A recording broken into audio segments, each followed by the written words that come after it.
આ ઇન્ટરવ્યુ તમારા મમ્મી જુએ તમારા ઘરે કે ભાઈ જોતા હોય કે પછી તમે ઘરે જાઓ શું કહે છે?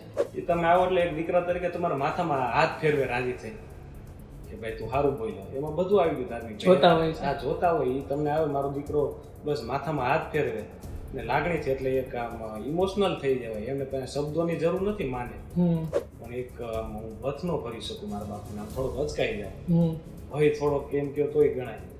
એ એમને સાંભળ્યું તો એ મને કઈ કાર્યક્રમમાં જતા હતા, અમે પગે લાગતા હોય આપણા સંસ્કાર મુજબ જતા હોય એટલે આપણે પગે લાગીએ તો ત્યારે એમને મને બધ પડી. બરોબર. એટલે પછી મને કીધું ઇન્ટરવ્યુ સારું ગયું, એટલે મને આમ થોડુંક રડાઈ ગયું કે ભાઈ સારું.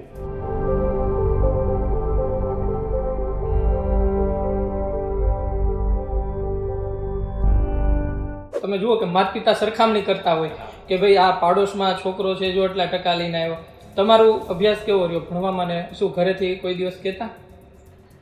એમ તો હું હોશિયાર હતો ધાર્મિકભાઈ, મેં એ ગ્રુપ કરેલું એન્જિનિયરિંગ. શરૂઆતના દિવસોમાં છે ને આમ થોડુંક સ્વભાવ મારો તમે કીધું ને સોનું ને એવું બધું પહેરતો, થોડોક આમ તામસી મગજ હતો. મારા પોતાની ઇજ્જત ઉપર અમુક વાત આવતી હોય, ધારો કે મારા એક લેવલ ઉપર વાત આવે તો કે પછી મારે માળા નો જ કરવાની હોય ને ધાર્મિકભાઈ, મારે એને જવાબ જ આપવાનો. એટલે ઈ તો એટલે એવું હાવ ન સમજવું કે બસ આ શાંતિથી બેસી ગયા છે, નથી આવતા સામે નથી આવતા તમે કઈ રીતે વાત કરો. મેસેજમાં તો બધાતું નથી. પારિવારિક સમરસતા બધા પાર્ટીઓ સાથે અમારી હોય, પણ ઓફર તો આવી હશે. એ તો આવતી જ હોય ઓબ્વિયસલી, એ તો સવાલ નથી ને કે ભાઈ નવો ચહેરો હવે અમરીશભાઈ ની હવે ચહેરા જાહેર છે. બંને છે બંને. અને આ ગ્રુપ વિઝનમાં ને એમાં અમને કઈ માનતા જ નથી, કારણ કે આ બહુ મોટો પડકાર થઈ ગયો. તમે જુઓ કોઈ પોલિટિકલ પાર્ટીમાં નેતા ઉભો થાય એટલે કે આ તો આનો માણસ છે, આ તો આ ગ્રુપમાં આવે છે. હું તમને ગૌરવ સાથે કહી શકું, કોઈ એમ ન કહી શકે કે માયાભાઈનો પરિવાર આ ફલાણા ગ્રુપમાં છે. અમારા બધા સાથે પારિવારિક, તમે કોઈ એમને એક ખાનામાં ન નાખી શકો. ઉગ્ર કરી દે અને પછી પાછળ એની શું હાલત થઈ કોઈ એને ઘર સુધી નથી ગયા, ગયા હોય ખોટા પડાવી લીધા હોય એટલે જે જેલમાં હોય નથી, તો એમાં હું મારે વધારે બોલું. કોઈને રાજકીય લાગે એ જગ જાહેર વસ્તુ છે ને, કોઈ પછી પાછળ બાવડું નથી પકડતા, તો એ એનો પરિવાર પીડાય એ કોને આપે? જિગ્નેશ મેવાણી આ દારૂ ને ડ્રગ્સને લઈને બહુ વાત કરી રહ્યા. તમે જુઓ કે આજે ગામડે ગામડે હથડિયોની વાત હોય, દેશી દારૂની વાત હોય, તો આ બધું તમે જોતા હો અથવા તો આ બાબતને લઈને તમે શું વિચારો છો? બહુ ખરાબ પ્રમાણમાં આપણને ન ખબર હોય એવા વ્યસનો ધાર્મિકભાઈ આવી ગયા. તમે દારૂ ડ્રગ્સ ની વાત કરો, પણ આ તો આ જનરેશન તો નેક્સ્ટ લેવલે છે. પણ શ્રદ્ધા હોવી જોઈએ, અંધશ્રદ્ધા ન જોઈએ. અંધશ્રદ્ધામાં કેટલા પરિવારોને બરબાદ થતા અમે જોઈએ છે. અમારા સુધી વાત લાવતા હોય ને તમને રડાઈ દે ધાર્મિકભાઈ કે આની આવી સ્થિતિ.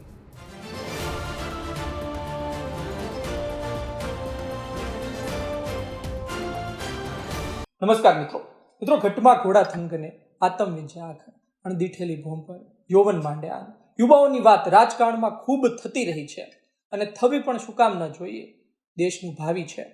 અમે એ શોધમાં રહેતા હોઈએ છીએ કે ગુજરાતમાં એવા કયા યુવા ચહેરા છે કે જે આવનાર ચૂંટણીની તૈયારી કરી રહ્યા છે.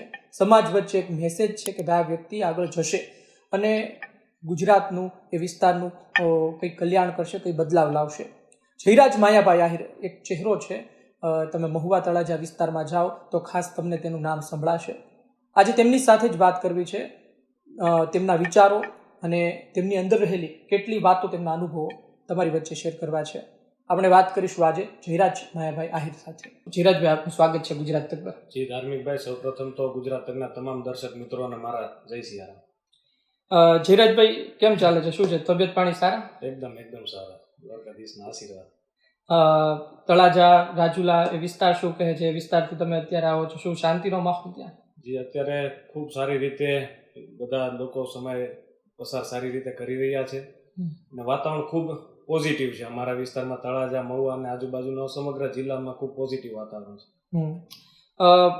બહુ છેલ્લા 3-4 મહિના એટલે કે તમારા જ્યારે લગ્ન હતા ત્યારે ખૂબ સોશિયલ મીડિયામાં એક ચાલ્યું કે ભાઈ જયરાજભાઈના લગ્ન છે, તમે જે ઠાઠથી લગ્ન કર્યા એ પણ ખૂબ ચાલ્યું અને ત્યારબાદ ધીમે ધીમે તમારા રાજકીય વિડીયો પણ ખૂબ ચાલવા લાગ્યા. મારે એક પછી એક સવાલો બધા પૂછવા છે. તમારા પરિવાર વિશે વાત કરવી છે, અત્યારની પરિસ્થિતિ પર વાત કરવી છે. આપણે બાળપણથી જ શરૂ કરીએ કે ભાઈ બાળપણ કેવું રહ્યું છે, ત્યારબાદ ધીમે ધીમે આપણે આગળ વાત કરીશું. થોડા તમારા બાળપણ વિશે કહો. કયા ગામથી છો? થોડું જે નવા હોય દર્શકો એમને ખબર પડે. મારું ગામ બોરડા, તાલુકો તળાજા વિધાનસભાનું મારું છેલ્લું ગામ બોરડાનો વતની છું. 1 થી 5 ધોરણ મેં બોરડા પ્રાથમિક શાળામાં જ પોતે ભણ્યો છું. પછી 2008-9 થી ધાર્મિકભાઈ અમારે મહુવા રહેવાનું, અભ્યાસના હિસાબે મહુવા રહેવાનું થયું. ત્યાં અમારી પોતાની સ્કૂલ આસરાણા સાવરકુંડલા હાઈવે ઉપર રામકૃષ્ણ સ્કૂલ અમારી પોતાની સ્કૂલ છે. 9 થી 12 ધોરણ હું ત્યાં મારી પોતાની સ્કૂલે મેં અભ્યાસ કર્યો. પછી ગ્રેજ્યુએશન મેં એક પ્રાઇવેટ કોલેજમાં કરીને આવી રીતે આગળ મારું એજ્યુકેશન અને આવી રીતે ભણતર મારું થયું છે. એટલે આમ તો તળાજા અને રાજુલા બંને, તળાજા અને મહુવા બંને લાગુ પડે, કારણ કે તળાજામાં અત્યારે રહો છો ને મહુવામાં પણ રહો છો. તમે બાળપણની વાત કરી તો અતિ મહત્વનું એવું હોય છે કે તમે જુઓ કે જેમ કે હું પોતે છું અથવા કોઈ પણ વ્યક્તિ હોય, એમનો પરિવાર શું કામ કરે છે, એમના ફાધર શું છે, એ બહુ મહત્વનું. ખાસ કરી ગામડાઓમાં લોકો એનાથી ઓળખતા હોય તમારા ઘરને.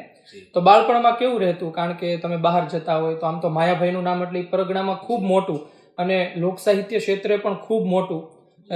લોકસાહિત્યકાર તો પેલા હાસ્ય કલાકારમાં એમના જે વિડીયો આજની તારીખે ફરે છે, તો બહાર જતા એ સમયે લોકો કઈ રીતે ઓળખતા, આજે શું ફરક પડ્યો છે, લોકો કઈ રીતે ઓળખે છે?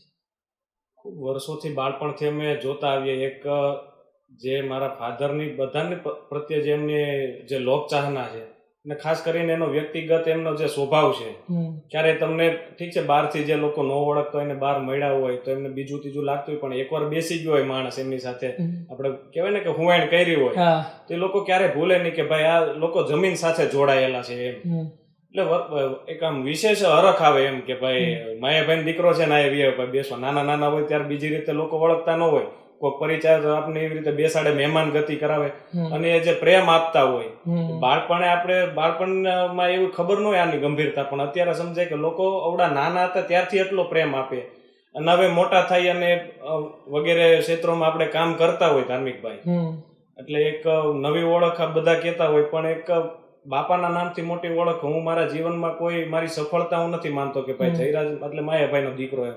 ભવિષ્યમાં જે કાંઈ આપણને માતાજી અને ઈશ્વરની કૃપાથી આગળ વધતા રહેશું અને જે કાંઈ પ્રગતિના શિખરો શેર કરશું સૌના આશીર્વાદથી, પણ એક માયાભાઈનું સંતાન છે, માયાભાઈનો દીકરો છે, એ જે શબ્દ છે ને એની જયરાજની પાછળ બીજું લાગવાથી મને એનાથી મોટું કોઈ વસ્તુ લાગતી નથી મારા જીવનમાં. આ ખરી વાસ્તવિકતા છે. આમ તો નાનપણથી કલાકારો પણ ખરે, કારણ કે તમે જુઓ કે માયાભાઈ પોતે લોકસાહિત્યકાર તો ખરી, પણ એ વાત પણ પ્રચલિત છે કે કેટલા યુવા કલાકારો હશે કે જેમણે એમને આગળ વધારવામાં એમનો સિંહ ફાળો છે. તો તમે નાના હશો ત્યારે કલાકારો ઘરે આવતા જતા હશે, કે કલાકાર દુનિયામાં કેવા સંબંધો, કોણ આમ વધારે પસંદ ને? તો તમે આ સવાલ કોઈ પણ ને પૂછો ને એટલે કોઈ માણસ એવું નહીં કહી શકે કે ભાઈ માયાભાઈનો પરિવાર કે લોકો અમને ટૂંકમાં આવકાર્યા નથી. એટલે વર્ષોથી જોતા આવીએ. મેં એક મારા પોડકાસ્ટમાં પણ કીધું હતું કે હંમેશા મારા બાપુજીનો સ્વભાવ ધાર્મિકભાઈ બધાને સ્વીકારવાનો છે કે ભાઈ તમે આગળ વધતા હો એમાં અમે રાજી જ હોય. તમે જોજો એક આપણે એક આમ અમુક લોકોની જેવી માનસિકતા હોય કે ભાઈ મારા જ ગામમાં કોઈ 4 વ્હીલ લાવ્યું હોય તો મન ન ગમે, એટલે લોકોની માનસિકતા હોય આપણે અદાણી કે અંબાણીની ઈર્ષ્યા નહીં થાય, કારણ કે એની આપણે હરીફાઈ જ નથી કરી શકવાના ને. પણ હવે મારો ભાઈ દીકરો આગળ વધતો હોય તો એ મને જ કામ લાગવાનો છે, આવી માનસિકતા સૌની હોવી જોઈએ. એ હિસાબે મારા બાપુજી દરેક કલાકારોને પહેલેથી જ સ્વીકારતા આવે છે અને હંમેશા જેમ આગળ વધી પોતે એટલા રાજી થાય છે. એટલે તમને ના થયું કે કલાકાર થાવ? મને એટલે આમ ધાર્મિકતા પ્રત્યે આપણને ખૂબ લાગણી ધાર્મિકતા, માતાજી ઈશ્વર ઉપર અને ખાસ કરીને અનુષ્ઠાન અને એ ઘરેથી જોતા આવતા હોય. પણ આ એક એવું છે સરસ્વતી માની આ વિશેષ કૃપા હોય ને એમાં ઉતરતું હોય છે. બાકી શીખી જવાથી ગાઈ લેવાથી એ જે લેવલે જવું જોઈએ એ ન થાય. થોડીક વાર આવી ગયા સપોર્ટ બધાનો મળ્યો, પણ એ તો આવતું હોય ને એ નેચરલી વસ્તુ છે. આમ જો તમે ભરતભાઈ છે, તમે છો, બંનેમાંથી કોઈ લોક સાહિત્યમાં નથી આવ્યા. આપણે ત્યાં એવું હોય છે કે ભાઈ પિતાજી ગાયક હોય તો પછી એ દીકરો પણ આવતો એવું બધું હોય, તો કોઈ દિવસ રિયાઝ કર્યો હોય કે પેટી લઈને બેઠો હોય ચાલો આજે ટ્રાય કરીએ, એવું કોઈ દિવસ એક વખત કરેલું છે? કોઈ એવું બાળપણમાં એટલે મારા માની વાત કરતા કે અમે નાના હતા ત્યારે ટૂંકમાં રમતા હોય તો એવું કે ભાઈ આપણે ત્યાં બજરંગદાસ બાપાનું ખૂબ મહત્વ, મઢી આપણે ગામે હોય, ગામ મઢી હોય, એટલે અમે એવું કઈક મઢી ટાઈપ બનાવીને ભજન કરતા હોય એવા વિડીયો છે, કદાચ હું તમને મોબાઈલમાં બતાવીશ કે ભાઈ ઓલા પાંદડાથી પૈસા 2-4 જણા ઘોર કરતા હોય, મારો ભાઈ ગાતો હોય, અમે ગાતા હોય, એવી લેરું તો નાનપણમાં ખૂબ કરેલી. પછી ધીમે ધીમે આખો આ ટ્રેક અલગ વેમાં જતો ગયો. અમે એક તમે આવવાના હતા પહેલા હું જોતો હતો કે ભાઈ સોશિયલ મીડિયામાં હમણાં શું ચાલી રહ્યું છે, તો હું ધીરે ધીરે જૂના ફોટો તરફ ગયો. તો જૂના ફોટોમાં તો અત્યારના ને એમાં જમીન આસમાનનો ફરક છે. એટલું તમે સોનું પહેરતા એને જેમ કે અત્યારે 4-wheelમાં ને એમાં તમને શોખ ખરી, પણ ત્યારે એ અલગ આખું તમે તમારી ફોટોગ્રાફી ને બધું રહેતું હતું. તો આ પરિવર્તન એટલો બધો એ ધાર્મિક ભાઈ ખરી વાસ્તવિકતા તો એના એ ફોટો હું જોતો ને તો મને આમ અજીબ લાગે અત્યારે કે ભાઈ આવું એટલું બધું સોનું પહેરવાનું ને આવું બધું હું પોતે જ આવો શોખ ધરાવતો હતો એમ. એટલે ઠીક છે ત્યારે બાલ્ય અવસ્થામાં હોય અને આપણને એ પ્રકારની મેચ્યોરિટી, એટલે સોનું પહેરવું કઈ ખરાબ વસ્તુ નથી, સૌનો પોતાનો ગમતો વિષય હોય એમ. ખરાબ નથી. પણ હવે અત્યારે જુઓ તમે એક રુદ્રાક્ષની માળા જ હું પહેરું છું, હાથમાં પણ કઈ વીંટી કે કઈ રિંગ વગેરે કઈ પહેરતો નથી. હવે આમ કેમ બોજ લાગે કઈક બીજી રીતે આમ. એટલે હવે આમ હળવા છે રુદ્રાક્ષની માળા ખાલી શરીરમાં આવી જાય, ન હોય તો એ આમ ખાલી ખાલી લાગે છે. એટલે રુદ્રાક્ષની માળા આવી ગઈ એટલે બધું એમાં આવી ગયું. ઠીક છે, હવે આમ ભગવાન પ્રત્યે ને આમ મેચ્યોરિટી આવતી જાય અને ઘરનું બાપુજીની જે એનું માર્ગદર્શન લેતા હોય ને ધાર્મિક ભાઈ, એટલે નેચરલી બદલાવ આવે. પેલા આપણે નાની નાની બાબતમાં એગ્રેસિવ થઈ જતા હોય, થોડાક તોફાન કરી લેતા હોય, એવો ભૂતકાળ બધાનો હોય જ. પણ હવે આતા વારંવાર આપણને સલાહ સૂચન દેતા હોય, લોકહિતના કાર્ય શું કરવા, સામાન્ય માણસ વચ્ચે જાય તો આપણે કઈ રીતે રૂઢા લાગીએ.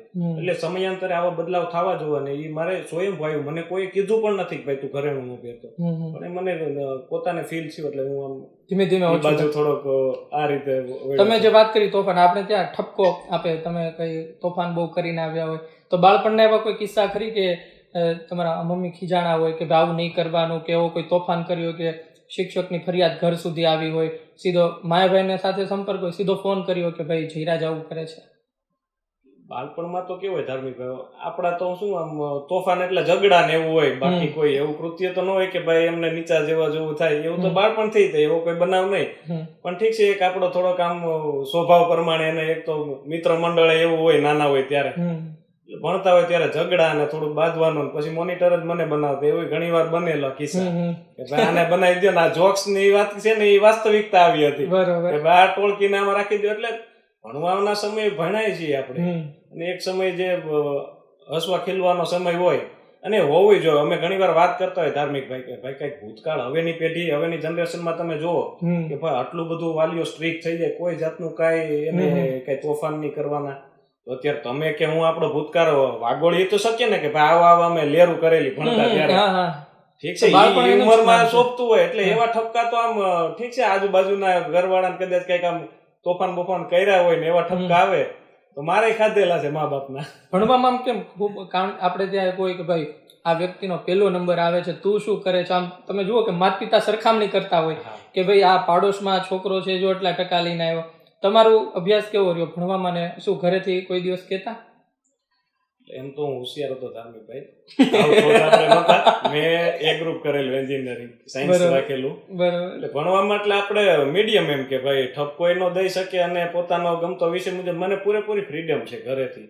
એ વાતનો મને આનંદ છે કે મને ક્યારે એવું રોકટોક કે કોઈ બીજા છોકરા સરખામણી મારી ક્યારેય નથી કરી.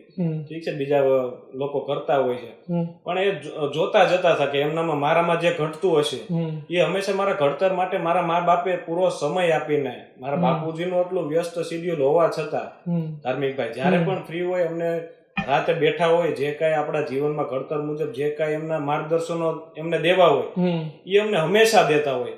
એટલે મને એવી સરખામણીનો એનું તો નહીં, પણ જ્યાં જ્યાં જરૂર પડતી હોય ત્યાં પૂરેપૂરું અમને માર્ગદર્શન આપતા રહ્યા છે. તો બાળપણના મિત્રો આજે પણ સાથે ખરી કે પછી બધા છૂટા પડી ગયા? ના, ખૂબ. મારે બાળપણના હું ગૌરવ સાથે કહી શકું, અમે મારા એક મિત્રો બધા જ એટલા લાગણીથી જોડાયેલા ને હજી એ પોતે એટલા ગૌરવ લેતા હોય કે ભાઈ તું આગળ જઈ રહ્યો છે, અમને આનંદ છે કે અમે બીજાને કઈક ભાઈ અમે જયરાજ અમારો ક્લાસમેટ છે, એટલે મને ગૌરવ થાય. અને મારું એક જીવનનું ધ્યેય છે ભાઈ ધાર્મિક ભાઈ કે આપણે જોતા હોય ને કે ભાઈ ઘણા લોકોની એવી મેન્ટાલિટી ભાઈ આપણે રૂપિયાવાળાને મિત્ર બનાવીએ, તો અમારી પોતાની મારી તો વ્યક્તિગત એવી ઈચ્છા કે ભાઈ મારો ભાઈ બનશે કઈ રીતે રૂપિયાવાળો થાય, હું એને શું મદદ કરી શકું. નિમિત્ત તો બનતા હોય માણસો ક્યારેક, તમે કઈ બીજું નથી કરી દેવાના, પણ કદાચ તમને આંગળી સીંધવાનું પૂન મળતું હોય એવા દરેક મિત્રોને મારાથી થતા હોય એવા મહેનત હું પ્રયત્ન કરતો હોય. અને તમામ મિત્રો મારી સાથે 2-5 કદાચ લોકો સંપર્કમાં હોય, પણ જાજા ભાગે તમામ લોકો મારા સંપર્કમાં આજની તારીખે અને એની જ લાગણી. તમે જુઓ કે તમે જે વાત આપણે કરી કે કારની વાત કરી અલગ અલગ, તો એવા કોઈ બનાવ બને? કારણ કે મેં છેલ્લે એક વિડીયો સાંભળ્યો કે ભાઈ એવો બનાવ પણ બનેલો છે, એક્સિડન્ટનો બનાવ બનેલો છે, તો એ વિશે થોડી માહિતી આપશો, કેવું કંઈ થયેલું છે ભૂતકાળમાં? જી ધાર્મિકભાઈ, મેં ઇન્ટરવ્યુમાં જાણ કર્યું હતું કે ભાઈ હું મારી સ્કૂલેથી આવતો હતો મહુવાને, એવી રીતે એક્સિડન્ટ વચ્ચે જનાવર આવ્યું ને એમને બચાવવા માટે કાબુમાં આવ્યું ને એક્સિડન્ટ થયું. એટલે એવું એક બે બનાવ આવી રીતે બનેલા, અને ત્યારે આપણને ખરેખર એવું થાય કે ભાઈ આપણે સાંભળતા હોય ભાઈ મા બાપનો રોટલો આડો આવે, એવી ઘણી ખરી કહેવતો આપણે સાંભળતા હોય, પણ એ ખરેખર આડો આવતો હોય. 3-4 સેકન્ડનો સમય હોય ધાર્મિકભાઈ, પણ એ ત્યારે તમને દેખાય જાય કે ભાઈ તમે તમારું પુણ્ય શું છે, અને એ 3-4 સેકન્ડમાં તમને એ વસ્તુ તો તમને પૂરા દર્શન થઈ જાય. શ્રદ્ધાની વાત કરું છું, આમાં કોઈ અંધશ્રદ્ધા કેવું નહીં, પણ એવા બનાવ બનતા હોય અને વડીલોના ને આ બધા જે પુણ્યના કામ કરતા હોય 100% આડા આવે છે. કર્મનું આ કર્મ તો છે. આસ્થાનું કેન્દ્ર ત્યાં આપણે ભગુડા છે, મા મોગલધામ. તમારા પિતાજી વર્ષોથી ત્યાં કામ કરે, તમે પણ હવે ત્યાં સેવા આપો છો. તમે મા મોગલને વિશે વાત કરતા હોય કે પછી એમના ભૂતકાળના પરચાની વાત કરતા હોય, શું કહેશો એમને લઈને? માતાજી વિશે કેવું મારી બીજી કોઈ હેસિયત નથી ધાર્મિકભાઈ. માના તો અસંખ્ય એટલા પરચાઓ છે ને, આપ ત્યાં પધારો એટલે તમે જુઓ કે અસંખ્ય લોકોને ઘણી ખરી બાબતોમાં જેમને સંતાનો વર્ષોથી ન થતા હોય, એ કેટલા હજારો લાખોના ફોટા ત્યાં માતાજી મૂકેલા છે. અને માતાજી તો ધ્યાન રાખે છે એ 100%, કારણ કે આટલું ટ્રાવેલિંગ ધાર્મિકભાઈ સતત, અને આખો પરિવાર અમારો, મારો ભાઈ સતત બહાર, મારા બાપુજી સતત બહાર, હું પોતે એટલું ટ્રાવેલિંગ કરું. મહિનામાં કદાચ 2-5 દિવસ અમે ઘરે હશું, પોતાના સંબંધો સાચવવા, કોઈ બીજો સ્વાર્થ પાછળ દોડીએ, કામ પાછળ ને રૂપિયા પાછળ, એવું નહીં. સંબંધો કઈ રીતે જળવાઈ રહે, તમે વાત કરી ને કે જે પ્રસંગની રીલ્સ તમે જોઈ, એ બધા સંબંધોની કેળવણી કરી ત્યારે એટલી સંખ્યા આવી હોય ને.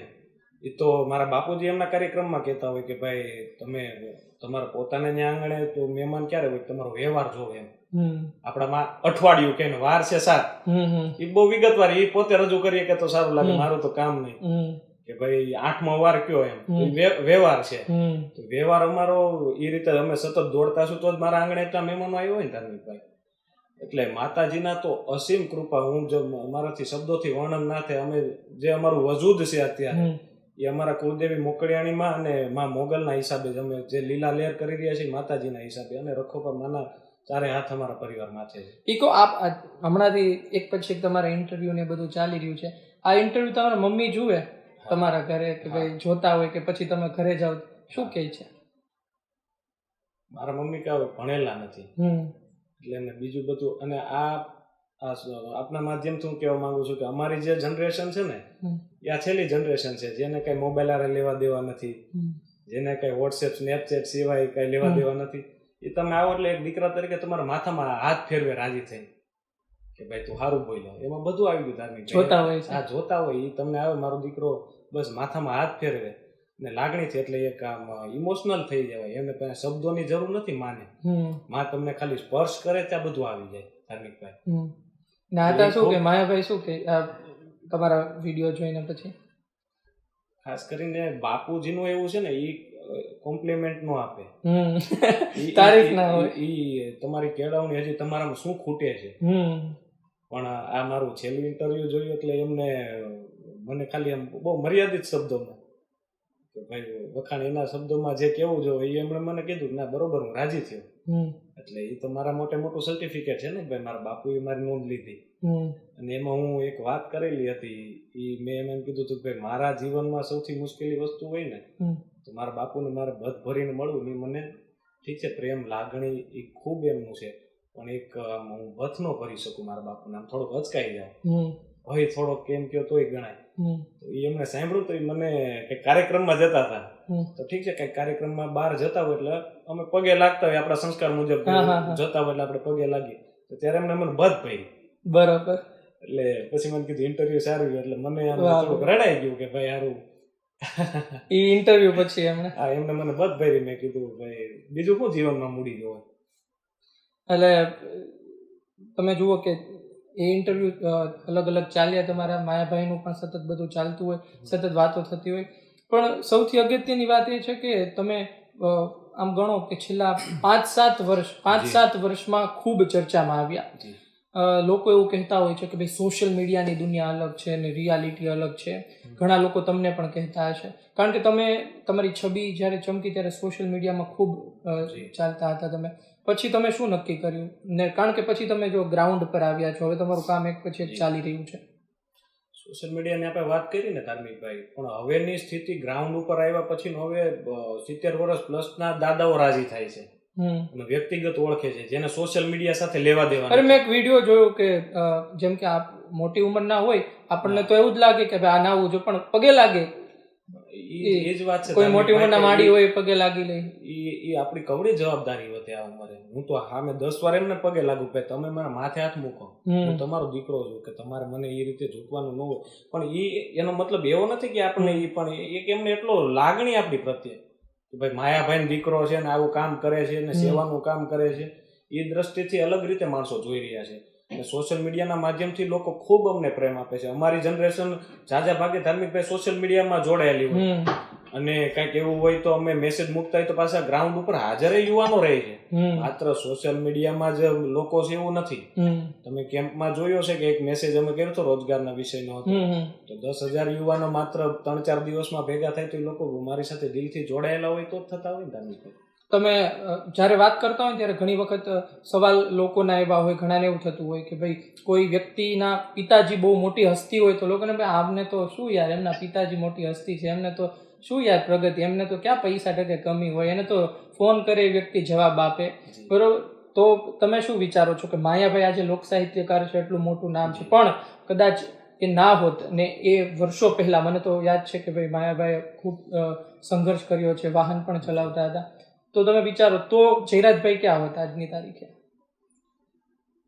નામનો જોડાનો તો મારું કઈ વજૂદ જ નથી. હું હજી તમને કહું છું કે મારું જે કાંઈ અસ્તિત્વ છે, મારે અહીંયા બેસવાનું અસ્તિત્વ છે તો એ જયરાજ માયાભાઈ આહિરના હિસાબે છે. બાકી તો બીજું તો શું હોય, બાપાના નામ થકી જ એક, અને આપણા બાપાનું નામ થકી આપણે ગૌરવ ન લઈએ તો શું લઈએ, એ કઈ ખોટું નથી ને. પણ એ નામનો સદુપયોગ કરીને આપણે કઈ રીતે આગળ વધી શકીએ, લોકોનો ઉપયોગી થઈ શકે, એ 2 નંબરની વાત છે. પણ એક બાપના નામ થકી ઉજળા છે, બાકી તો કોઈ અમારી હેસિયત કે કોઈ લાયકાત કે મને પછીનો વિચાર જ ન આવતો કે આ નામનો તો મારું શું થાય. આ વાત બહુ કહેવામાં આવે કે આ કોમેન્ટમાં લખે. હમણાં માયાભાઈએ વાત કરી કે ભાઈ ઘણા લોકો નીચે લખી નાખે છે, કોમેન્ટમાં લખી નાખે છે. પછી એક વખત એક જાહેર ભાષણમાં પણ વાત કરી હતી કે કોમેન્ટમાં આ પ્રકારનું બધું લખે છે.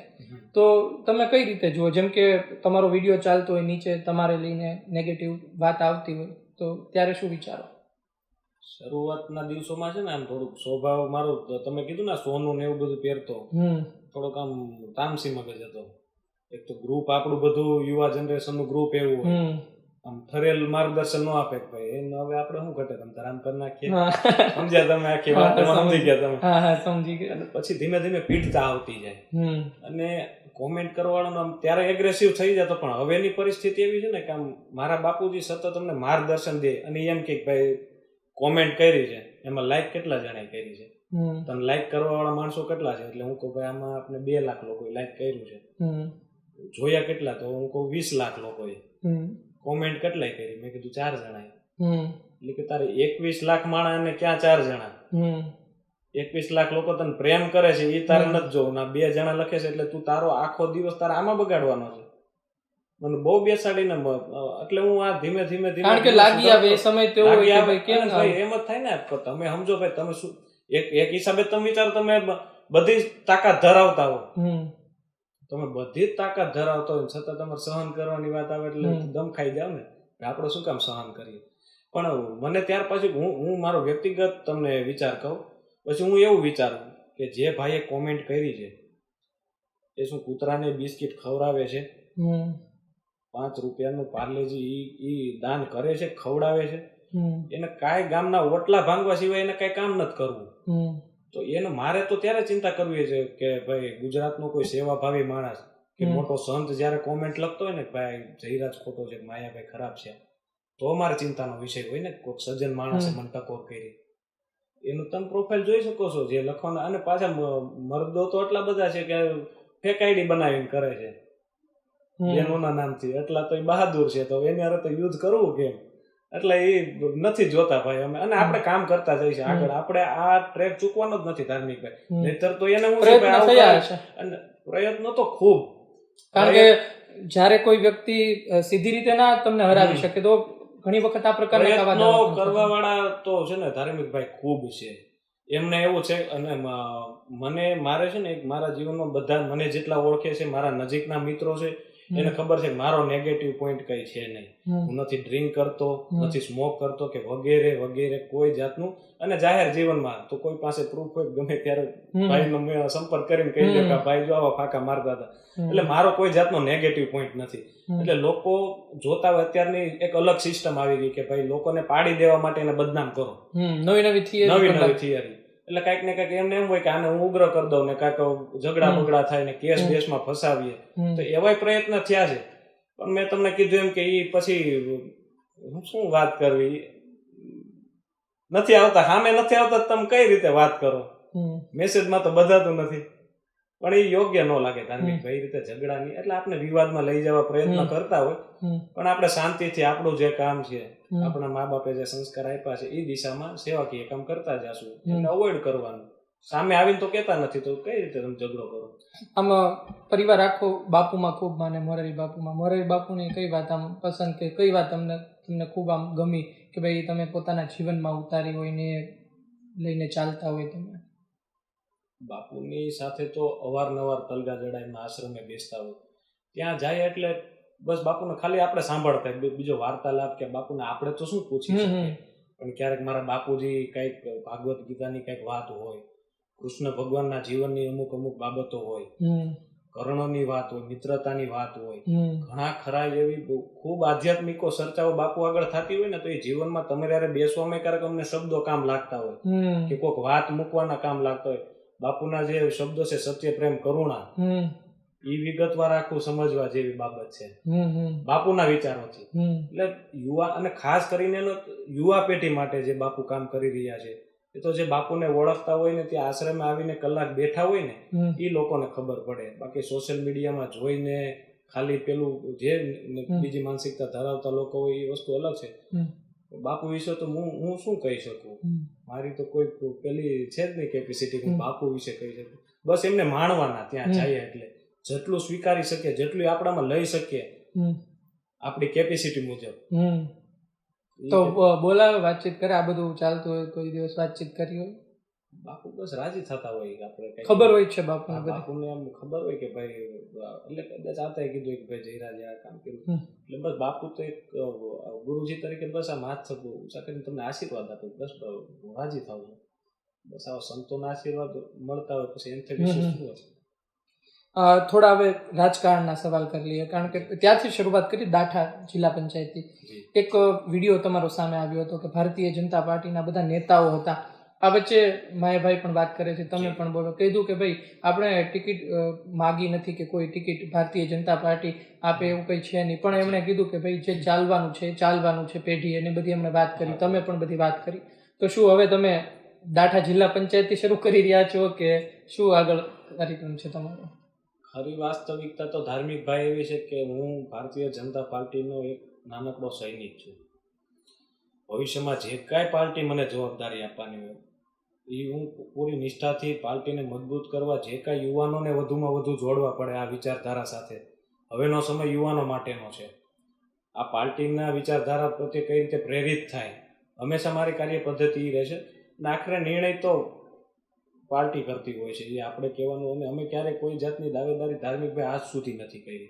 ભૂતકાળમાં પણ આટલા ઇલેક્શન થયા હોય તો આપ ડેટા મંગાવી શકો કે ભાઈ અમે કોઈ જગ્યાએ કોઈ ટિકિટ અથવા કોઈ પણ પદની દાવેદારીની પદ્ધતિ હોય છે. ભાઈ તમે દાવેદારી અને લોકશાહી છે, સૌ લોકો દાવેદારી કરી શકતા હોય. પણ જે પાર્ટીને અમારામાં જે એમને સક્ષમતા દેખાતી હશે કામ લેવાની, એ મુજબ અમને જે કાંઈ જવાબદારી આપશે, મને આ વિચારધારા મને ગમે છે એટલે હું આ પાર્ટી સાથે જોડાયેલો છું. બાકી કોઈ લાલચ લોભથી અમે ક્યારેય રાજકારણમાં જોડાયેલા નથી. બાકી તો ભૂતકાળમાં ખૂબ સારી ઓફરો મળેલી છે ને, જગ જાહેર વાત છે. અત્યારે જો તમે આમ આદમી પાર્ટી છે યુવાઓને ખૂબ છોડી રહી છે. તમે તમારા વિસ્તારના સૌરાષ્ટ્ર આજુબાજુમાં તમે જો બહુ બધા યુવાનો એક્ટિવ થયા છે આજની તારીખે. કોંગ્રેસ પણ એવા ચહેરાની શોધમાં છે. તમે જુઓ કે અમરીશભાઈ હતા એ વિસ્તારમાં કોંગ્રેસમાં, આજે નથી. તો કોંગ્રેસ અને આપ વિશે બંનેનો સવાલ છે મારો. કોઈ દિવસ વાત થઈ હોય, તમને વિચાર આવ્યો અથવા તો કોઈ મોટા નેતાએ કહ્યું હોય? જ્યારે ધીમે ધીમે સોશિયલ વર્કમાં અમે એક્ટિવ હતા ધાર્મિકભાઈ, એટલે ત્યારે એક પારિવારિક સંબંધ તો દરેક લોકો સાથે હોય. રાજકીય વિષય આખો અલગ છે. પારિવારિક સમરસતા બધા જ પાર્ટીઓ સાથે અમારી હોય અને બેસતા હોય. એટલે જ્યારે ધીમે ધીમે આવી એક્ટિવિટીમાં આપણે કામ કરતા ને એટલા યુવાનો આપણી સાથે હોય એટલે સ્વાભાવિક છે દરેક પક્ષને એક રીતે તો તમે હોવ તેમને ફાયદો અપાવી શકો. એટલે સંપર્ક કરતા હોય પણ એક એની મર્યાદા હોય ધાર્મિક ભાઈ. એટલે આપણે એને કહી દઈએ કે ભાઈ અમે બસ આ વિચારધારા સાથે જોડાયેલા છીએ. પછી પારિવારિક જે કઈ આપણે લાગણીથી સંબંધો છે એ તો છે જ, પણ હું ભારતીય જનતા પાર્ટીમાં છું એમાં ક્યારે બેમત નથી થવાનું. એટલે એ પણ એક મર્યાદા રાખે. એટલે એ અમુક ડિસ્ટન્સ હોવું જરૂરી હોય છે જીવનમાં. એટલે ક્યારે ઓળંગીને બીજી ચર્ચા ઓફર તો આવી હશે, એ તો આવતી જ હોય ઓબ્વિયસલી, એ તો સવાલ નથી ને. કારણ કે પાર્ટી પોતાનો વ્યાપ વધારવા ઈચ્છતી હોય તો નવા લોકોને અને ખૂબ સારી જગ્યાએ એ લોકો કહેતા હોય તમારા લેવલ મુજબ સારી જગ્યાએ. પણ આપણે આમાં કોઈ પણ અપેક્ષા વગર અને ખાસ કરીને એની જે ભારતીય જનતા પાર્ટીની વિચારધારા છે, એની કાર્ય પદ્ધતિ છે અને કામ જુઓ તમે, એ મને પોતાના વ્યક્તિગત ગમે છે એટલે હું પાર્ટી સાથે જોડાયેલો છું. અમરીશભાઈની વાત કરી, મેં હમણાં એક વિડીયો જોયો. અમરીશભાઈએ પોતે એ વિડીયો શેર કર્યો હતો. જે વિડીયો તમારો હતો, તમે કોઈનું ઘર બનાવી આપ્યું છે વિસ્તારમાં. ને અમરીશભાઈ પોતે પૂર્વ ધારાસભ્ય રહી ચૂક્યા છે, આજની તારીખે ભારતીય જનતા પાર્ટીમાં છે. એમની તરફથી શું વાત કરવામાં આવતી હોય છે ને ભૂતકાળમાં કઈ જગ્યાએ તમને રાજકીય ક્ષેત્રે મદદ થઈ ચૂક્યા? અમરીશભાઈ ખાસ મારે આમ તો કાકા થાય. અમરીશ કાકા અને એમના વિશે મારે બોલવું ને એટલે ખૂબ અઘરી બાબત કહેવાય. નાનપણથી એક સાવ મારા સગા કાકા કરતા વિશેષ, અને આમ પારિવારિક તો ખરા, સગા સંબંધી એ રીતે તો ખરા, પણ એક મારા સગા કાકા કરતા એક અલગ નજીક એટલું મને વાલ કરે. હું નાનો હતો ત્યારથી હું જોતો આવું. અને મારા ઘડતરમાં અમરીશ કાકાનો આતાનો ફાળો એટલો જ અમરીશ કાકાનો ફાળો મારા ઘડતરમાં. કે ભાઈ નાનું એમની નોંધ હોય કે ભાઈ આ બરોબર નથી કે આ નથી. મેં તમને કીધું ને એગ્રેસિવ થઈ જતો તો એ કે ભાઈ ને આ રીતે આ નહીં કરવાનું. એટલે એમનો ફાળો તો હું શું કહું, એમના વિશે બોલું, હું પોતાના વખાણ કરું એવું લાગે, મારે પોતાના વખાણ કરતો એવું લાગે. એટલા મને હૃદયથી મને વ્યક્તિગત એટલું એમને મારી પ્રત્યે લાગણી. અને કાંઈ પણ નાનું માર્ગદર્શન અને રાજકારણમાં જવાની ઈચ્છા મને અમરીશ કાકાને જોઈને થઈ. બરાબર કે ભાઈ હું તો એ પોતે તો એગ્રેસિવ સ્વભાવ રાખતા હતા કોંગ્રેસમાં. તમે જુઓ કે વિધાનસભામાં એક ઘા કરી દેવું, પછી એમણે તમને એક સ્વભાવ મુજબ સમજો તમે, એગ્રેસિવ થવું ક્યાં વિષય થવું એ અગત્યનું હોય. તમે નાની કોમેન્ટમાં એગ્રેસિવ થઈ જતો હોય, તમારા પોતાની ઇજ્જત ઉપર અમુક વાત આવતી હોય, ધારો કે મારા એક લેવલ ઉપર વાત આવે તો કે પછી મારે માળા નો જ કરવાની હોય ને ધાર્મિક ભાઈ, મારે એને જવાબ જ આપવાનો. એટલે ઈ તો એટલે એવું હાવ ન સમજવું કે બસ આ શાંતિથી બેસી ગયા છે કે કઈ નથી કરવાના, એવું વેમાય નહીં રહેવાનું. ઈ તો અમુક લેવલે જે થતું હોય, સહન શક્તિ હોય એ મુજબ જ થાય. પછી તો જે એક ચર્ચા એવી થાય, તમે જુઓ કે આ તો હું તમને પૂછી જ લવા છે કે અમરીશભાઈ ભારતીય જનતા પાર્ટીમાં આવી ગયા, વિસ્તારમાં હવે કોઈ એવો મોટો આહિર ચહેરો નથી. હવે એવી ચર્ચા થાય છે કે ભાઈ અમરીશભાઈની જેમ જયરાજ આગળ વધશે, એ પણ ચૂંટણી લડશે ને કોઈ જેમ કે ભારતીય જનતા પાર્ટીમાં છે જેમાં જે જીતશે, ને અમરીશભાઈ છે એ હમણાં હાવ નિષ્ક્રિય થઈ ચૂક્યા છે. તો આ વાત તમારી પાસે પણ મળતી હશે કે ભાઈ નવો ચહેરો હવે અમરીશભાઈની હવે જયરાજ આહિર છે. બંને છે, બંને એવું નથી કે જયરાજ આહિર છે તો અમરીશ કાકા નથી, બંને જ છે. અને ઈ આમ તો એક જ છે. અમે ઈ હોય કે હું હોય એમાં અમારે તો પારિવારિક સમરસતા છે. અને ઈ કાંઈ આ બહુ નાની બાબત છે. એમાં અમે કઈ સંબંધોમાં ક્યારેય પેલો વિષય આવે એ તો આજીવન ન બને. ઈ તો ઈ એવી કોઈ વસ્તુ જ નથી આવી કોઈ અમને આવી રીતે કહી દે ને અમારા પરિવારમાં કોમ્પિટિશન થાય એવું કોઈ દિવસ ન બને, એવી કોઈ શક્યતા જ નથી. એમાં તમે સમજી જાઓ ઈ એક જ છે એમ. અને બંને છે બંને. એક બીજો ચહેરો છે, આહિર સમાજથી આવે છે, ખૂબ મોટો ચહેરો છે, પૂનમબેન મેડમ. તમારા ફોટો તમે પણ મૂકો છો ને સોશિયલ મીડિયામાં પણ એ ફરતા રહેતા હોય છે. એમની સાથેની મુલાકાતો કેવી રહી, એમની તરફથી શું વાત કરવામાં આવે છે? કારણ કે આજની તારીખે એમણે તો પોતે ધારાસભ્ય રહ્યા, વર્ષોથી સાંસદ પણ છે. શું કહેશો? પૂનમબેન આમ તો બાળપણથી એ રીતે મળતા હોય બેનને, અને આપણે જોતા હોય કે સમાજના દીકરી આટલું આગળ વધ્યા, ગૌરવની બાબત કહેવાય. આમ પાર્ટીના આગેવાન, પાર્ટીમાં એટલું મોટું નામ, સમાજના પણ એટલા આગેવાન, તમે વધારે કયો પસંદ કરો, સમાજના આગેવાન તરીકે, પાર્ટીના આગેવાન તરીકે? ખાસ કરીને અમારા સમાજમાં એક જ સાંસદ છે બેન, અને સામાજિક રીતે વધારે જોડાયેલા. એટલે અમારે જ્યારે મળવાનું થતું હોય, બિન રાજકીય મળવાનું થતું હોય, સામાજિક કાંઈ પણ કાર્યક્રમો, સમૂહ લગ્ન વગેરે વગેરે જે કાંઈ પ્રસંગો હોય ત્યાં મળતા હોય. એટલે સમાજ માટે સારું શું થઈ શકે, બહેનો માટે, દીકરીઓ માટે સારું શું થઈ શકે, હંમેશા બિન રાજકીય ચર્ચા હોય છે. અને માર્ગદર્શન અમને જરૂર પડતું હોય એવું તમામ સમાજના આગેવાનો અમને માર્ગદર્શન દેતા હોય છે. આમ કોને આઈડલ તરીકે માનો રાજકારણમાં આપણા દેશના વડાપ્રધાન નરેન્દ્ર મોદી સાહેબ, એ મારા રાજકીય રોલ મોડલ છે.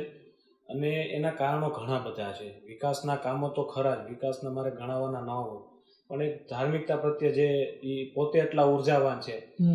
મેં એમની વાત એક ખૂબ સિનિયર અધિકારી આગળથી સાંભળેલી હમણાં, કે ભાઈ આદરણીય નરેન્દ્ર મોદી સાહેબ બેટ દ્વારકા આવ્યા અને જે એમને પૂજા કરી સ્કૂબા ડાઈવ કરીને દરિયાની અંદર, એટલે તમે વિચાર કરો, તમે કે હું આપણે અડધી કલાક એવી રીતે પૂજા કરવી હોય ને તો ખૂબ મુશ્કેલી ગણાય, પણ છતાં સાહેબે એ રીતે પૂજા અને એટલી ઉંમરમાં, એટલે આ બધું એક યુગ પુરુષ તો છે જ.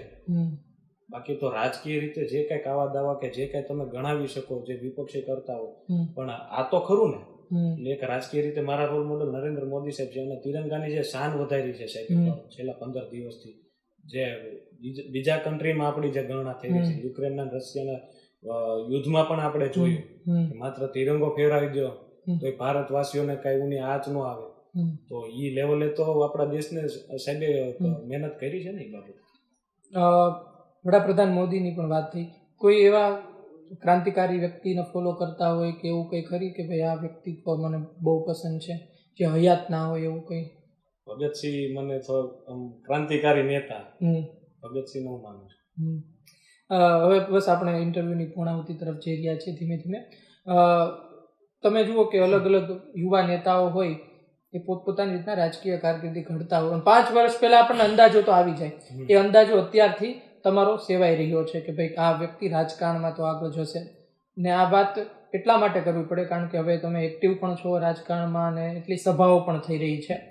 તો લોકોનો આવો સવાલ હોય છે કે ભાઈ એમને પૂછજો કે ભાઈ એમને શું જિલ્લા પંચાયત કે નાના સ્તરથી શરૂ કરવું છે કે પછી સીધી વિધાનસભા લડવી છે? આ બાબતે તમારો જવાબ શું હોય છે? મારો હંમેશા, હું પછી કોઈકને એમ છે કે એક ને એક વાત કરે છે, પણ હંમેશા મારો જે જવાબ છે એ ક્લિયર રહેવાનો છે કે અમે કર્મમાં માનીએ છીએ, કર્મ કરતા જશું, ફળ દેવા વાળો ઈશ્વર છે, અને જે કાંઈ પછી પાર્ટી વિચારતી હશે એ મુજબ કાર્ય કરતા રહેશું. મેં તમને કીધું ને કે અમે ક્યારે દાવેદારીની રેસમાં નથી આવેલા. એ તો હવે હું પોતે મારું કાર્યશૈલી ને કાર્ય પદ્ધતિ હશે અને હું જેટલું ડિઝર્વ કરતો હશું એટલે મારી નોંધ લેશે ભવિષ્યમાં. તમે વ્યસનની પણ વાત કરી. ગુજરાતમાં વ્યસનનો મુદ્દો ખૂબ ચાલી રહ્યો છે. કોંગ્રેસના ધારાસભ્ય જિગ્નેશ મેવાણી આ દારૂ ને ડ્રગ્સને લઈને બહુ વાત કરી રહ્યા. તમે જુઓ કે આજે ગામડે ગામડે હથડિયોની વાત હોય, દેશી દારૂની વાત હોય, તો આ બધું તમે જોતા હો અથવા તો આ બાબતને લઈને તમે શું વિચારો છો? ખાસ તો અહીંયા અમારા ગામે ઘણા યુવાનો આવતા હોય ને ભાઈ, ધાર્મિક ભાઈ, એટલે અમે આમ એક દિલની લાગણીથી હું દરેક ભાઈઓને વિનંતી કરતો, કારણ કે હું વ્યસન કે કંઈ કરતો નથી એટલે હું કહી શકતો. આપણે જોયું ને ભાઈ એના પરિવારમાં એવા કેન્સર જેવી ગંભીર બીમારીઓથી પોતે પીડાતા હોય, છતાં તમે એ જ રસ્તે જવાનું, વ્યસન જ કરવાનું. અને અમુક તો મારે તમને શું કહેવું, એવી એમના બેસણામાં તમે ગયા હો, એ માણસ દિલ કરેલો હોય એનો પરિવારમાં. એટલે મેં તો પછી એને બીજા દિવસે આપણે આ બહુ ગામડાઓમાં મોટી બધી છે. આ તો મેં બીજા દિવસે ફોન કર્યો, તમે એમ મિસ, પાછું એનું સ્ટેટસ હતું મિસ યુ ભાઈ, તમે મિસ કરો છો, તેને મારતાલ દારૂ છે એ તો તમે તમારા પેટમાં નાખશો, એને તમારા ભાઈનું જેને અહિત કર્યું છે એને મારી નાખ્યો છે, જેને એને તમારા પેટમાં તમે નાખો, એટલું તો એક માણસ તરીકે તમને દાજ હોવી જોઈએ ને.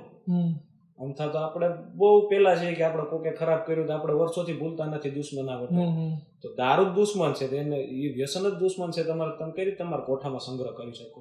એટલે આ દૂષણ છે ને ધીમે ધીમે જાગૃતિ, જેટલી જાગૃતિ થાય છે એટલું આપણે ફૂલની પાખડી સ્વરૂપે કામ કરતા હોય ધાર્મિક ભાઈ, પણ આખરે તો માણસોને જ સમજવું જોઈએ. બાકી તો અત્યારની જનરેશન ખૂબ ખરાબ પ્રમાણમાં આપણને ન ખબર હોય એવા વ્યસનો ધાર્મિક ભાઈ આવી ગયા છે. તમે દારૂ ડ્રગ્સ ની વાત કરો, પણ આ જનરેશન તો નેક્સ્ટ લેવલે છે. તમે એમ વિચારો કે આ પણ આવી રીતે વ્યસન, આ જનરેશન જે છે જેનઝી, એ વિશે પણ તમારા અલગ અલગ મંતવ્ય રહેતા હશે, કારણ કે હવે તો તમારે પણ ભવિષ્યમાં રાજકીય કારકિર્દી બનાવવાની છે, લડવાનું છે. તો તમારા મતદાર વર્ગ આ મોટી સંખ્યામાં થવાનો છે. ઇવન આજની તારીખે જે છે એનો પણ બહુ મોટી માત્રામાં વર્ગ છે. એટલે એમાં 2-3 કારણો અમે અમારી રીતે મહેનત એટલી ધાર્મિક ભાઈ કરતા હોય કે આપણે કંઈક ધાર્મિક કાર્યક્રમો રાખીએ. જન્માષ્ટમીની ઉજવણી અમે ગામમાં કરતા હોય, અલગ અલગ આજુબાજુના બીજા ગામમાં યુવાનોને પ્રોત્સાહન કરવા એમનું ઇનામ વિતરણનું કરતા હોય, અને રોજગારના કેમ્પો હોય. એટલે આવી કંઈક ને કંઈક અમે એક્ટિવિટી શરૂ રાખતા હોય જેથી કરીને યુવાનોને પણ પીઠબળ મળી રહે. વ્યસન કરવાના 2-4 કારણો હોય, પોતે ડિપ્રેશનમાં રહેતો હોય, કંઈ કામ ધંધો ન રહેતો હોય, એવાય કારણ હોય ને આપણે પોઝિટિવ રીતે વિચારીએ. એક થોડીક વાર ભૂલી જાય તો આપણે એને આવી રીતે કંઈક ને કંઈક કામમાં વ્યસ્ત રાખશું તો પણ થોડાક પ્રમાણમાં તો દૂર કરી શકશું ને. આપણે કંઈ બધાને નથી છોડાવી શકવાના, પણ 5 વડીલોના તો આશીર્વાદ મળશે ને કે ભાઈ તમારા હિસાબે અમારા છોકરાને ઘરે રોજગાર મળ્યો કે ચૂલો સળી ગયો, તો એ અટકતો તો થશે ને. એટલે કંઈક ને કંઈક આવા નાના મોટા પ્રયત્નો કરવા જોઈએ, કરીએ છીએ. એક પ્લસ પોઈન્ટ અત્યારના એટલા માટે લોકો જોઈ રહ્યા છે કે જીતુભાઈ વાઘાણીને અને માયાભાઈ વચ્ચે ખૂબ સારા સંબંધો એ જગ જાહેર છે. અત્યારે જીતુભાઈ પોતે કૃષિ મંત્રી પણ છે, તો એવું કહેવામાં આવે છે કે આ સમય વધારે અનુકૂળ છે કે ભાઈ જયરાજ આહિર રાજકારણમાં પ્રવેશે, કારણ કે એ વિસ્તારમાં એમની મિત્રતાની વાત હોય ઘણી પ્રચલિત છે. તમે જીતુભાઈ વાઘાણી વિશે શું વિચારો છો? એ કૃષિ મંત્રી છે, તો એમના હોદ્દા વિશે, ખેડૂતો વિશે તમે શું વિચારો છો? જીતુભાઈ વાઘાણી સાહેબ, આમ તો હું એમને કાકા જ કહું છું. એમની સાથે ઘણીવાર બેસવાનું થયું છે. જે ન ઓળખતા હોય એને એમ હોય, પણ એની જે કામ કરવાની પદ્ધતિ છે એ તમે ક્યારેક નજીકથી જોજો. તમે એના કાર્યાલયે જાઓ, તમે ત્યાં ગયા, તમને યોગ્ય જવાબ આપ્યો અને તરત ફોલોઅપ લેવાય. કાંઈ પણ આરોગ્યની બાબતો દરેક વિભાગમાં, એવું નથી કે કૃષિ વિભાગમાં હાલ પોતે એમની જવાબદારી સંભાળે છે, એક દરેક વિભાગમાં નાનામાં નાનો ખેડૂત કંઈક હેરાન થતો હોય કે કોઈ બેનને આરોગ્ય માટે કે કોઈકને કાંઈ પણ પ્રશ્ન હોય તો મેં મારી નરી આ કે કોઈ પ્રશંસા કરવાનો વિષય નથી અમારો કે વખાણ કરી લેવાની. આ તો પારિવારિક છે જ સંબંધો. હમણાં કોઈકને સારું લગાડીને સંબંધ બનાવો હોય, પણ મેં જોયું છે એમની સાથે પ્રવાસે કર્યો છે, લોકોને ખૂબ સારી રીતે સમજે અને તરત નિરાકરણ. એમને કાંઈ પણ હોય મેં જોયું છે કે ભાઈ જિલ્લાના મુખ્ય વડા હોય ને તરત એમને એની હાજરીમાં જ ફોન કરી દેવાનો. એવું નહીં ભાઈ જતા રહ્યા કાલ જોઈ લેશું. એટલે એ એમનામાંથી શીખવા જેવી આવી તમામ બાબતો છે કે આટલી મોટી જવાબદારી હોવા છતાં જમીન સાથે જોડાયેલા, અને સામેવાળાની રજૂઆત આપણે જોઈએ ગામડા લેવલના લોકોને બીજી રીતે રજૂઆત કરતા ન ફાવતી હોય, તો એ એમના લેવલથી સમજીને નિરાકરણ બાજુ લઈ જવાના પૂરા પ્રયત્નો જીતુ કાકા તરફથી હોય છે. હમણાં ખેડૂતો સાથે હમણાં ખૂબ બેઠકો કરીને એક આખું આંદોલન પણ થયું, કરતા આંદોલન. ખેડૂતોને લઈને તમે શું વિચારતા હોય કે ભાઈ ઘણી વખત આંદોલન થઈ જતા હોય, ત્યારબાદ એ પાછા જેમ કે આમ આદમી પાર્ટીના નેતાઓએ આંદોલન કર્યા, ત્યારબાદ તે પાછા જીતુભાઈને મળ્યા પણ ખરી, ગળે પણ લાગ્યા, હાથ પણ મેળવ્યો. તમે જોતા હોય, તમે શું વિચારતા હોય ખેડૂતોની પરિસ્થિતિને લઈને? આમાં કેવું છે રાજમીભાઈ, આ તો એક કુદરતી આપત્તિ હોય. અમુક વસ્તુ આપણે જે વાસ્તવિકતા હોય એ પણ સ્વીકારવી જોઈએ, પણ સરકારમાંથી જેટલી એમને મદદ મળતી હોય, જે શક્ય હોય, આપણે જોતા કે કઈ રીતે આખું તંત્ર ચાલતું હોય ને જે શક્યતા હોય એનાથી વધારે રાહત પેકેજ આપ્યું છે સરકારે. છતાં જે ખેડૂતો માટે ઘણી બધી યોજનાઓ, જે હું તમને સમજુ, હું મારા વિસ્તારમાં જોતો તો ઘણા લોકોને ખ્યાલ નથી કે અમુક યોજનાઓ એમને પોતાને મળે છે, જાગૃતિના હિસાબે ઓછી નથી. એટલે ખેડૂતો માટે આ સંવેદનશીલ સરકાર છે તે ખૂબ એમના માટે વિચારી રહી છે અને ખૂબ કામ કરે પણ છે.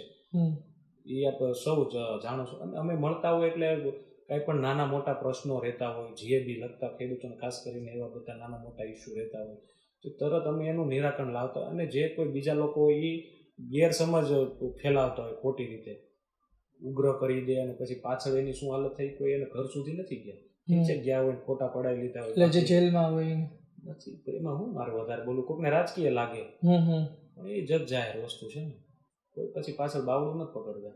તો એનો પરિવાર પીડાય એ કોને આપે? કારણ કે તમે આ વાત કરીને એક વિડીયો પણ વચ્ચે વાયરલ થયો હતો જે રાજુભાઈ કરપડા આજની તારીખે જેલમાં છે, તો એની વિશે કે ભાઈ હવે કોઈ હાથ પકડવા વાળું નથી, એવો પણ વિડીયો વાયરલ થયો હતો. પણ ખેર તમે વાત કરી, છેલ્લા 2 સવાલ છે. એક સવાલ એ છે, આપણે નવી જનરેશનની વાત કરી, તમે શું વિચારો છો કે અંધશ્રદ્ધા આજની તારીખે પણ સમાજમાં છે? કારણ કે કોંગ્રેસના સાંસદ ગેનીબેન ઠાકોર પણ ભૂવા વિશે બોલ્યા હતા, અંધશ્રદ્ધા વિશે બોલ્યા હતા. તમારું શું માનવું છે? હું તો શું ને, શ્રદ્ધાનો માણસ છું. આપણે બધાને સ્વીકારતા હોય, જાહેર જીવનના માણસ હોય એટલે બીજી ત્રીજી રીતે તમે ના બોલી શકો, પણ શ્રદ્ધામાં માનીએ કે ભાઈ આપણે જેની ઉપર ભરોસો છે, અથવા જે અંધશ્રદ્ધાની વાત કરતા હોય છેલ્લે વાત તો માતાજી ઉપર જ લાવે છે. તમે ડાયરેક્ટ માતાજી ઉપર ભરોસો કેમ ના રાખી શકો? હમ આપણે ભગુડા મોગલધામ છે તો ત્યાં કોઈ ભુવાજી કે દોરા ધાગા નથી. હમ કોઈ એમને મારા પ્રણામ છે, વંદન છે. આપણે કોઈનો વિરોધી નથી, આપણે બધાને સ્વીકારવા વાળા જ માણસો છે. હમ પણ શ્રદ્ધા હોવી જોઈએ, અંધશ્રદ્ધા ન હોવી જોઈએ. અંધશ્રદ્ધામાં કેટલા પરિવારોને બરબાદ થતા અમે જોઈએ છે. અમારા સુધી વાત લાવતા હોય ને તમને રડાઈ જાય ધાર્મિક ભાઈ કે આની આવી સ્થિતિ, લીલા લહેર હોય ને પછી રોડે રખડતા જોયેલા માણસો, એટલે ગેરમાર્ગે એમાં ગેરમાર્ગે. એટલે એ જ છું ને ધાર્મિક ભાઈ. માતાજી થોડા કોઈ દુઃખી કરે? આપણી જ માં હોય તો એ થોડી આપણે દુઃખી થતા જોઈએ. એટલે શ્રદ્ધા, માતાજી પ્રત્યે શ્રદ્ધા તો હોવી જ જોઈએ માણસોને. પણ અંધશ્રદ્ધાથી દૂર રહ્યો અને જેટલી જાગૃતિ એમાં આવે. એટલે ભગુડાનું અમે એટલે કહીએ છીએ કે ત્યાં કોઈ જાતનો કોઈ દોરો નથી આપતો, કોઈ ભુવાજી નથી. માં બેઠા છે. તમારી જેટલી આસ્થા, તમને માં ઉપર કેટલી શ્રદ્ધા, એ મુજબ માં તમારા કામ કરવાના છે. સંસાર તો ઈશ્વરથી જ હાલવાનો છે ને, એને પ્રત્યે શ્રદ્ધા હોવી જોઈએ. એક છેલ્લો સવાલ એ પૂછી લો કે તમે જે વિસ્તારથી આવો છો તળાજા મહુવા, તો તમે જુઓ કે આજની તારીખે રાજકારણ પણ એટલું ખતરનાક થઈ ચૂક્યું છે. તો હું ફક્ત એક પાર્ટીની વાત નહીં કરતો, કોંગ્રેસ હોય, ભાજપ હોય, કે અંદર પણ એટલા જૂથવાદ ચાલતા હોય. તો જેમ કે મહુવા વિધાનસભા છે, તો મહુવા વિધાનસભાની પણ એટલી ખરાબ પરિસ્થિતિ સામે આવી ચૂકી છે. તમે આ બધું જોતા હો ત્યારે તમે શું મનમાં વિચારો છો કે ભાઈ હવે આગળ પણ વધવું છે, આગળ પણ જવાનું છે, પણ પરિસ્થિતિ આપણે ભૂતકાળની જોઈ છે ભાઈ કયા નેતા શું કરી રહ્યા છે, આટલી હદે ખરાબ રાજકારણ થઈ ચૂક્યું, ત્યારે તમે શું વિચાર? એક લેવલે તો ન જ ગમતી વાત હોય કે આખરે તો બધા જનું ધ્યેય શું છે? લોકહિતનું છે. તમે અલગ વિચારધારા સાથે જોડાયેલા હું હોય, પણ આપણે બધાનું ધ્યેય તો એક જ છે કે આપણે લોકોનું કઈ રીતે સારું કરવું. તો આપણે એ કશું તો જ લોકોનું કંઈક સારું થઈ શકવાનું છે ને. પોતાના વિખવાદમાંથી જ આપણે ન ફ્રી રહીએ, લોકોનું તો શું સારું થાય? તો એ થોડુંક લોકો પોતે ગંભીરતાથી વિચારે. અને આટલા લોકોએ આપણને ભરોસો, વિશ્વાસ રાખીને આપણને જે લેવલે પહોંચાડ્યા હોય, તો અમુક કાર્ય કરવા જોઈએ આમાં બધાનો સમય બગાડ્યા વગર. અને આ ગ્રુપ વિઝનમાં ને એમાં અમે કંઈ માનતા જ નથી. કારણ કે આ બહુ મોટો પડકાર થઈ ગયો. તમે જુઓ કોઈ પોલિટિકલ પાર્ટીમાં નેતા ઉભો થાય એટલે કે આ તો આનો માણસ છે, આ તો આ ગ્રુપમાં આવે છે. હું તમને ગૌરવ સાથે કહી શકું, કોઈ એમ ન કહી શકે કે માયાભાઈનો પરિવાર આ ફલાણા ગ્રુપમાં છે. અમારા બધા સાથે પારિવારિક. તમે કોઈ એમને એક ખાનામાં ન નાખી શકો કે ભાઈ માયાભાઈ છે તો આ 5 રાજકીય મિત્રો છે, આમનું આ ગ્રુપ એમના વિરોધી. બધા સાથે આપણે પારિવારિકતા. જી, તો આપણે મોટાભાગની વાત કરી છે. તો મિત્રો, સૌથી અગત્યની બાબત એ છે કે આપણા ગુજરાતમાં જે નવા નવા યુવા રાજકારણીઓ આગળ આવી રહ્યા છે તેનું ભવિષ્ય આવનાર દિવસમાં શું રહેશે. તમે જુઓ કે 2027ની વિધાનસભા ચૂંટણીને હજુ સમય છે, પરંતુ ઘણા ચહેરાઓ તૈયાર થઈ રહ્યા છે. અત્યારે જીરાજભાઈ ન તો ધારાસભ્ય છે, ન તો સાંસદ છે, પરંતુ જે પ્રકારે તેમની કામ કરવાની શૈલી છે, જે પ્રકારે લોકોનું સમર્થન મળી રહ્યું છે, એ વિચાર્યા બાદ અમે એવું નક્કી કર્યું હતું કે તમારી સાથે રૂબરૂ કરાવવા જોઈએ, તેમના મનની વાત એ તમને તમારી વચ્ચે મૂકે, ત્યારબાદ આપણે નક્કી કરવાનું હોય છે કે ભાઈ વ્યક્તિ કેવા છે, શું કરી રહ્યા છે. ખેર, આપનો અભિપ્રાય લખજો કોમેન્ટ બોક્સમાં. જીરાજભાઈ, માયાભાઈ આહિર વિશે તમે શું વિચારો છો, અને યુવાઓનું રાજકારણમાં કેટલું યોગદાન હોવું જોઈએ? શું હવે આવનારા સમયમાં એવો સમય આપણને જોવા મળશે કે 182માંથી 20%, 30% યુવા નેતાઓ હોય? શું એ સમય દૂર છે કે નહીં? આપનો અભિપ્રાય કોમેન્ટ બોક્સમાં લખજો. આ વિડીયો પસંદ આવ્યો લાઈક કરજો, ઇન્ટરવ્યૂ પસંદ આવ્યું શેર કરજો. ધન્યવાદ.